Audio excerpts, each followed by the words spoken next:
교과책의 내용을 몇 가지 핵심 단어 또 질문으로 함께 토의하는 시간 교과의 키입니다. 저는 교과의 키 진행을 맡은 이진현입니다. 오늘도 서충주교회 집사님들과 함께 교과의 내용 살펴보겠습니다. 안녕하세요. 안녕하세요. 네, 한 주일 평안하셨습니까? 네. 예, 오늘은 제3과 교사로서의 율법이라는 제목으로 함께 교과의 내용을 살펴보겠는데요. 먼저 기억절 말씀을 백영란 집사님께서 읽어주시겠습니다. 너는 마음을 다하고 뜻을 다하고 힘을 다하여 내 하나님 여호와를 사랑하라. 신명기 6장 5절 말씀. 예. 이번 한기 기억절을 쭉 보니까 그렇게 길진 않더라고요. 이번 한기도 우리 성도님들께서 기억절 암송에 한번 도전해 보시면 좋겠습니다. 이번 주는 저희들이 제목에서 본 것처럼 이 율법이라는 주제를 가지고 함께 교과의 내용을 살펴보겠습니다. 우리가 잘 아는 것처럼 율법 자체는 우리를 구원할 수는 없지만 그럼에도 불구하고 그 율법이 하나님의 사랑에 대해서 뭐라고 가르치고 있고 또 우리가 율법을 평소에 어떻게 지키고 또 생각하고 있었는지 다시 한번 기독교 교육이라는 전체 교과의 주제 아래에서 다시 한번 율법을 생각해 보면 좋겠습니다. 먼저 저희 교과의 키가 정한 교사로서의 율법, 이번 주 교과의 첫 번째 키워드는 바로 율법의 역할인데요. 율법이 우리에게 그렇다면 왜 필요할까? 평소에 율법은 또 우리의 삶에서 어떤 역할을 하고 있을까? 이런 것들을 좀 이야기 나눠보면 좋겠는데요. 집사님들은 좀 평소에 율법하면 좀 어떤 이미지? 율법하면 떠오르는 이미지가 어떤 게 있으세요? 율법. 심판. 법이다 보니까. 네. 예, 또요. 율법하면 좀. 이 율법을 따라갈 때, 예. 우리가 좀 편하게 가지 않을까. 아, 율법을 따라갈 그러니까 때 좀. 잘 모를 때는 그 율법대로 따라갔을 때, 예. 그래도 우리가 안전하고 편한 길로 가지 않을까라는 생각을 예, 해봤습니다. 좋습니다. 또, 집사님은 뭐 율법하면 평소에 어떤 이미지 혹은 생각이 드세요? 아무래도 법이다 보니까요. 예. 꼭 뭐 지켜야 된다는 그런 지켜야 된다는. 뭐랄까 강박 아닌 강박? 네. 예. 그래서 하나님께서 저희들에게 율법을 주셨는데 실제 우리가 그 율법이라는 말에서 느끼는 뉘앙스나 좀 느낌은 좀 딱딱하고 좀 어렵고 왠지 안 지키면 좀 뭔가 불이익을 당할 것 같고 좀 그런 것 같은데 그렇다면 왜 하나님께서 율법을 우리에게 주셨을까? 그 진짜 이유 또 그 율법의 역할은 뭐라고 생각하세요? 제가 교과책을 예. 보니까요. 예. 그 41쪽에 보면은 예. 율법으로는 죄를 깨달으니라. 예. 이제는 율법 외에 하나님의 한 이가 나타났으니 율법과 선지자들에게 증거를 받은 것이라. 예. 곧 예수 그리스도를 믿음으로 말미암아 모든 믿는 자에게 미친 하나님의 의니 차별이 없느니라. 이렇게 나와 있거든요. 예.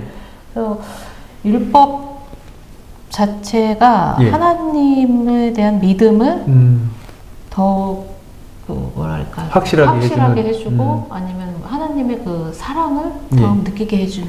예, 집사님 말씀을 들으니까 율법으로는 죄를 깨닫는다 라는 이 표현을 바꿔 말하면 현재 내가 어떤 위치에 있는지를 보여주는 그런 뭐라고 할까요? 자동차로 비유하자면 내비게이션 같은 역할? 좀 그런 역할을 해주는 게 또 율법의 역할이 아닐까 그런 생각이 드네요. 또 두 분은 그러니까 자동차를 얘기해서 비교를 해보면은 저희가 이제 가려고 하는 길이 있잖아요. 예. 저희가 저희 집에서 사충주로 오려고 그러면은 도로를 타서 10분 정도 예. 오는데 그 오는 길에 여러 가지 신호등이 있고 그렇죠. 사거리에 신호등이 예. 있잖아요. 예. 근데 그거를 잘 지킬 때 사람들도 그래 정상적으로 잘 지킬 때 안전하게 우리 교회에 도착을 하지. 그냥 맞습니다. 막 가고 싶다 그래가지고 막 신호 위반하면서 막 왔을 때는 우리가 혹시라도 한 번은 빨리 올 수 있을지 몰라도 오다가 사고 나가지고 더 큰 위험에 닥친다는 걸 보면은 그게 율법의 역할, 역할이 아닐까라는 좀 안전 생각합니다. 장치로서. 네네. 네.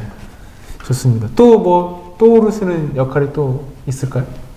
그러니까 뭐 비슷한 얘기인데 매뉴얼 같이. 매뉴얼 같은. 네네네. 그러니까 어떤 상황에 처했을 때 이대로 하면 뭔가 이렇게 안전하게 할 수 있다는 그런 가이드라인 역할.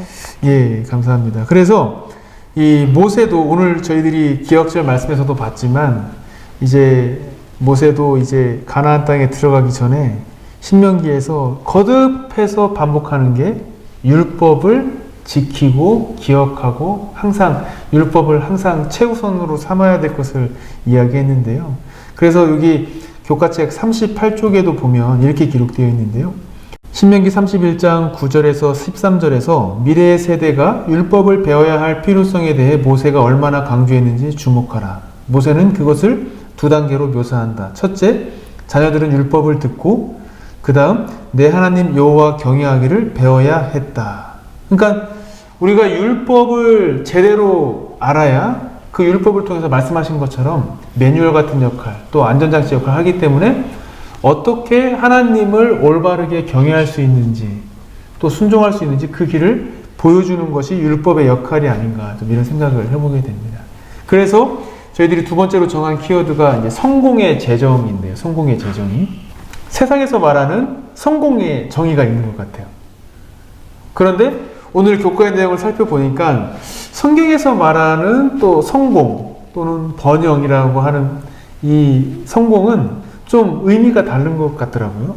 어떻게 다른지 또 살펴볼 텐데 먼저 우리가 평상시 보통 세상에서 말하는 성공은 좀 어떤 경우를 말할까요? 뭐 성공은 좋은 집, 좋은 집, 넓은 평수에서 살면서 좋은 차 끌면서 예. 주말마다 여행 다니고 평일에 그런 좀 여유로운 삶. 예. 또 어떤 게 성공인 것 같아요? 한마디로 말하면 출세하는 거, 출세. 예, 좋습니다. 또 뭐 그래도 요즘은 사람들이 그래도 이렇게 자기 만족에서 오는 그런 욜로 뭐 욜로 이런 같은. 네네 그런 예. 걸 또 예. 사람들은 성공이라고도. 예, 그래서 뭐 시대마다 조금씩 정의는 다르지만 어쨌든 좀 물질적으로 풍요롭고 또 여유가 있고 또 말씀하신 것처럼 좀 남부럽지 않게 사는 거 이제 그런 것들이 어떻게 보면 좀 성공의 정의라고 볼 수 있는데 그런데 성경에서 말하는 성공 혹은 번영은 꼭 그것들만을 이야기하는 것은 아니더라고요. 물론 하나님의 율법을 따를 때에 하나님께서 지켜주시고 또 주시는 축복들이 있지만 성경에서 말하는 성공은 무엇일지 또 한번 이야기를 나눠보면 좋겠습니다. 성경에서 말하는 성공, 하나님이 바라시는 성공은 뭘까요? 저희가 말하는 세상에서의 성공이 예. 세상에서의 성공은 어떻게 보면 저희의 그 사리 사욕이나 예. 저희를 높이기 위해서 하는 성공이라고 한다면은 예. 하나님께서 바라시는 성공은 결국으로 저희가 성공을 하든 어떤 일을 하더라도 주님께서 같이 있으면서 같이 동행하면서 이루어낸 성공이 하나님과 동행하는 번영, 삶. 번영이며 성공이 야, 아닐까라고 그것이 생각을 합니다. 성공이다. 예. 또요. 네, 시편 기자는 예. 악인의 장막에 사는 것보다 내 하나님의 성전 문지기로 있는 것이 좋사오니라고 말씀하신 것처럼 예. 네, 그런 악인의 이런 삶보다는 예. 하나님의 편에 서서 사는 것이 그렇죠. 성공이다라고. 신앙 없이 또는 심적으로 스트레스 받으면서 그렇게 영적으로 무너진 상태에서 돈 많이 벌고 또 뭐랄까 편하게 사는 것보다는 하나님을 믿는 신앙 안에서 조금 뭐 삶이 불편하더라도 진짜 행복이 무엇인지를 알고 살아가는 것이 진짜 성공이지 않을까, 좀 그런 의미가 담겨있지 않을까 말씀을 들으면서 또 생각해 보게 됩니다. 여기 영감의 교훈 45쪽 영감의 교훈의 말씀을 보면 부조와 선지자 438쪽인데요. 우리 김준기 집사님께서 좀 읽어주실까요? 고난 속에서도 순족의 길을 가라. 때때로 그들의 전도가 거의 이겨내기 어려운 장애물로 가로막힐 때 낙담하고 절망에 빠질 자들이 있을 것이다. 그러나 하나님께서는 그와 같은 자들에게 앞으로 나아가라고 말씀하신다. 어떤 희생을 치르더라도 그대의 의무를 다하라. 그대의 영혼을 공포에 몰아넣는 엄청나게 무서워 보이는 고난들이 겸손히 하나님을 신뢰하면서 순종의 길로 따라 앞으로 나아갈 때에는 사라질 것이다. 예. 그래서 세상이 말하는 성공과 하나님께서 우리에게 말씀하시고 제시하시는 성공은 좀 다른 것 같아요. 아무런 장애물도 없고 그냥 평탄대로만 뚫린 것이 성공이 아니라 하나님을 믿는 믿음을 할 때 때로는 장애물도 있고 또 예수님께서 제자들에게 보여주신 것처럼 가장 낮은 곳에서 제자들의 발을 닦이신 그런 겸손의 모습이 하나님 입장에서는, 하나님 나라에서는 가장 큰 성공. 그래서 이 세상에서는 가장 작은 자로 보일지 모르지만 하나님 나라에서는 가장 큰 자로 여기시는 그런 것들이 성공이고, 또 그렇게 하나님의 말씀, 율법에 순종하면서 살아가는 모습이 진짜 성공이 아닌가, 그것을 다시 한번 좀 생각해 보게 됩니다. 그 어떤 상황이나 선택의 순간들이 있을 때 예. 저희가 그 선택을 하나님 기준으로 삼고 선택을 했을 때 예. 그게 성공의 기준인 것 같습니다. 예, 좋은 말, 아주 정확한 말씀을 해주신 것 같아요. 하나님의 기준, 그러니까 율법을 놓고 선택의 기로에서 하나님의 율법에 따라 선택하고 그 길을 갔을 때, 그게 꼭 뭐 사람들이 볼 때는 좀 손해보는 길이고 좀 멍청해 보이는 길이다 할지라도 묵묵하게 그 길을 가는 것, 그것이 중요하지 않나. 그것이 신앙으로서 최고의 성공이 아닐까 생각을 해보게 됩니다. 이제 그런 차원에서 오늘 우리 본문에서는 그 율법을 순종하고 또 그 율법의 길을 따라간 최고의 롤모델을 우리에게 소개해 주시는데요. 세 번째 키워드는 바로 최고의 롤모델 되시는 예수 그리스도이신데요. 예수님께서는 그렇다면 좀 어떻게 율법을 좀 따라가고 율법을 지키신 것 같아요? 예전에 그 광야에서 예. 사단이 이제 시험에 들게 했을 때 예. 그 예수님 말씀 중에 사람이 떡으로만 살 것이 아니요 그렇죠. 이게 하나님 말씀으로 살 것이다 라는 예. 말씀처럼 예. 그걸 율법에 기준해서 말씀을 했을 때 예. 그 사단과의 싸움에서 승리할 수 있었던 것 같습니다. 예, 그렇죠. 만약에 율법을 어렸을 때부터 그렇게 듣지 않고 암송하지 않았다면 아마 그 위기의 순간에 어쩌면 예수님도 그렇죠. 큰 어려움을 당했을지 모르겠어요. 또 예수님은 좀 어떻게 율법을 실천하시고 또 율법에 따라서 사신 것 같아요. 늘 순종하는 모습을 통해서 그 예. 부모님의 말씀에 순종하고 예. 하나님 말씀을 암송하고 외우고 예. 했지만 그거에 따라서 부모님의 말씀을 순종하고 부모님 그런 순종하는 부분들. 모습. 네네네. 예, 좋습니다. 그리고 또 영감의 교훈에 그 보면은 예, 47쪽 영감의 교훈. 모본이 되시는 예수님 해가지고요. 예. 예수께서 가난과 겸비 가운데서 오신 것은 우리의 구속주뿐 아니라 우리의 모본이 되시기 위함이었다. 예수께서 왕과 같은 화려함을 가지고 오셨다라면 어떻게 그가 겸비를 가르치실 수 있으셨겠는가? 그가 어찌 산상설교에서처럼 예리한 진리들을 제시하실 수 있었겠는가? 예수께서 사람들의 왕으로 오셔서 거하셨다면 비천한 생활을 하는 자들은 어디서 소망을 찾을 수 있었겠는가? 이렇게 시대의 소망 138쪽에 나와 있는 그 말씀인데요. 예. 제가 이 영감의 교훈 이 말씀이 되게 좀 은혜 받았거든요. 이 예, 말씀에서 예수님께서 정말 왕으로 오셨으면 예. 이 말씀에 되게 공감이 되면서 제가 다시 한번 생각하는 그런 시간을 가질 수 있었어요. 예수님께서 왜 정말 그렇게 가난하고 이렇게 오셨는지 거기에 대해서 다시 한번 생각하는 시간을 가졌습니다. 그래서 그런 상황이었지만 예수님께서는 하나님의 말씀에 따라 율법에 따라서 순종하면서 사셨다라는 것이죠. 또 뭐 한 가지 또 예를 들자면 예수님께서 어떻게 보면 굳이 해당에 안 가셔도 돼요. 사실은 어쩌면. 네. 왜냐하면 그 안식일을 창조하신 분이시잖아요. 근데 그 당시에 이 관습, 습관에 따라서 예수님께서도 안식일마다 회당에 가셔서 사람들에게 말씀을 가르치시고 또 그 예언서에 나타난 그 예언이 가리키는 것이 무엇인지를 또 설명해 주시고 또 안식일에 병자들을 고치시고 또 활동하셨던 그런 모습들을 보면 정말 예수님께서는 율법을 따라서 사셨던 최고의 한 분이시지 않을까 그런 생각을 해보게 되고 우리 성도님들도 이번 한 주일 예수님을 다시 한번 생각을 해보시면서 예수님께서는 어떻게 율법을 실천하셨을까 한번 좀 생각해 보면 좋겠습니다.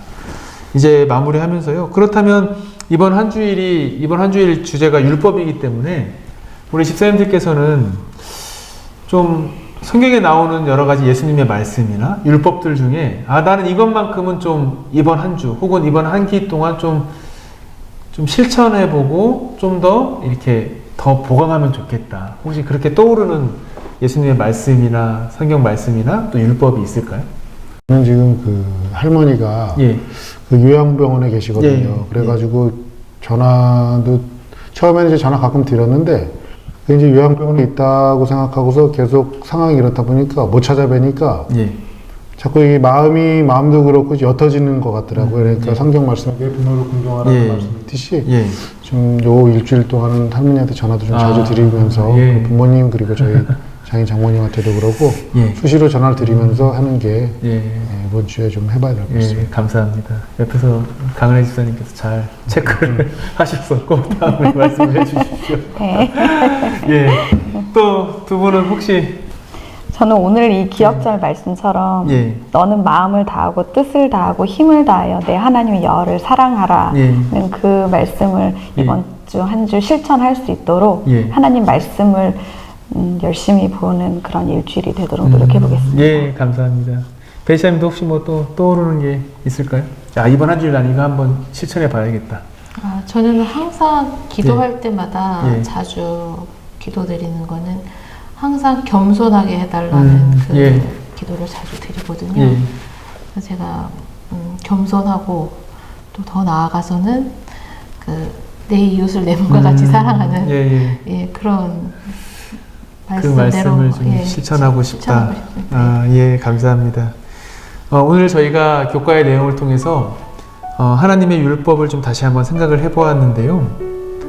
하나님께서는 우리가 율법에 순종할 때 분명히 엄청난 축복들을 약속하셨습니다. 물론 신앙의 길, 믿음의 길을 간다는 것에 장애물이 없는 것은 아닙니다. 하지만 우리가 끝까지 하나님의 율법에 순종할 때 하나님께서는 우리를 지키시고 또 우리를 정말 가장 좋은 길, 최고의 길로 인도해 주실 것을 저희들이 다시 한번 확신을 합니다. 율법은 우리가 하나님을 경외하고 어떻게 우리가 하나님을 사랑하고 이웃을 사랑해야 되는지 알려주는 좋은 친구, 가이드 같은 역할을 하지 않나 다시 한번 생각을 해봅니다.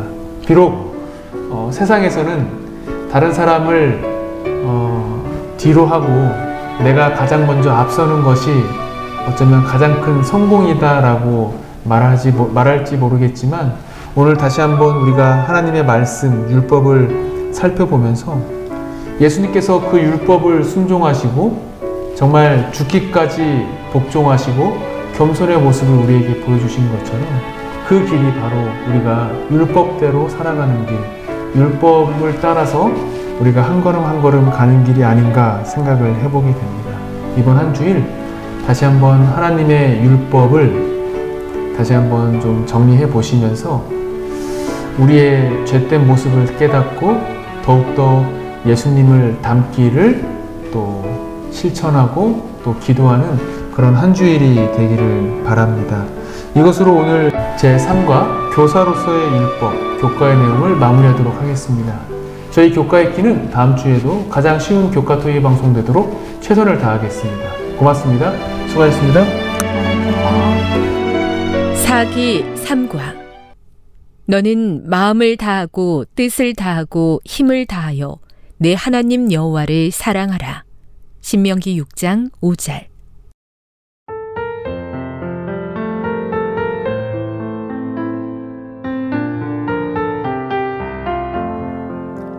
너는 마음을 다하고 뜻을 다하고 힘을 다하여 내 하나님 여호와를 사랑하라.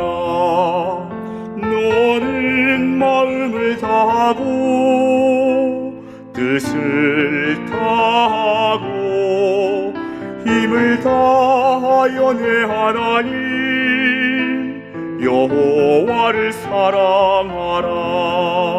신명기 6장 5절.